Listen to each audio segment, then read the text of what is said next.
worth a combined 356 billion shillings. Addressing a joint sitting of Parliament, President Ruto has cancelled the Jomo Kenyatta International Airport expansion project, which was at an advanced stage of consideration. He has also ended the building of electricity transmission lines by the Adani Group, a project that was to cost 95 billion shillings in a public-private partnership arrangement. The president attributed his decision to new information received from partner states, now directing the two ministries to move with speed and identify alternative partners to execute the projects. Stephen Letoo reports.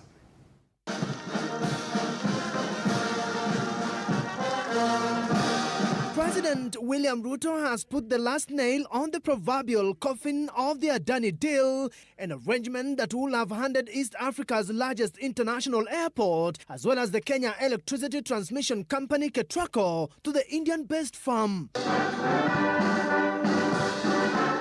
President Ruto telling the bicameral parliament that new information from investigative agencies and partner nations were key determinants. Honorable members, I have stated in the past and now reiterate today that in the face of undisputed evidence or credible information on corruption, I will not hesitate to take decisive action. Subsequently, President Ruto told MPs that the Kenyan government has arrived at a decision to end Adani deals in Kenya, both at the aviation and energy sectors. I have directed agencies within the Ministry of Transport and the Ministry of Energy and Petroleum to immediately cancel the ongoing procurement process for Jkia expansion public-private partnership transaction, as well as the recently concluded KETRACO transmission in public partnership. The Adani deals were already facing parliamentary scrutiny, with the Public Investment Committee on Commercial Affairs bringing in Auditor General Nancy Gathungu to conduct a forensic audit Thursday morning, hours before the president delivered his State of the Nation address. Energy CS Opiyo Wandayi had appeared to lean towards continuation of the Adani KETRACO deal, despite indictments in bribery and corruption in America. The second limb of that question is, could these bribery or corruption claims have a bearing on our own process? To my knowledge, Honorable Chair, there has been no case of corruption or bribery insofar as this PIP of Adani Energy Solutions is concerned. And immediately commence the process of onboarding alternative partners, because these are important projects.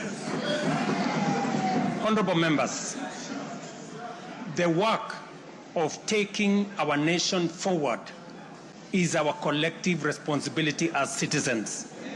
For this reason, we value the contribution of all, whether they come in the form of support or encouragement, suggestion or proposal, criticism or protest. The president defended the Adani KETRACO deals in October, with ODM leader and AUC candidate Raila Odinga having defended the deals a few days before the president. The Adani Group are investing in the transmission line, their money, 95 billion. We would have otherwise gone to borrow that money, burden the people of Kenya. This is now a private sector investment, the same way Keshan here is a private sector investment, the same way Sosian is a private sector investment. We will pay for that transmission line using a wheeling charge that has been negotiated. Adani company conglomerate is worth over $200 billion. It cannot be an Adani gate. Deal with the issues as they are. If some people have made mistakes, let them own up that they made some mistakes. But do not begin to condemn innocent. With the Adanis now forced to take off, President Ruto has called for high standards of procurement, devoid of corruption and suspect dealings. With President William Ruto's administration having faced public condemnation over the private-public partnership, particularly with the Adani Group, he has now moved to restore public confidence. But the question is, how much will the constellation cost the taxpayer? Stephen Letoo, Citizen TV, Parliament Buildings, Nairobi.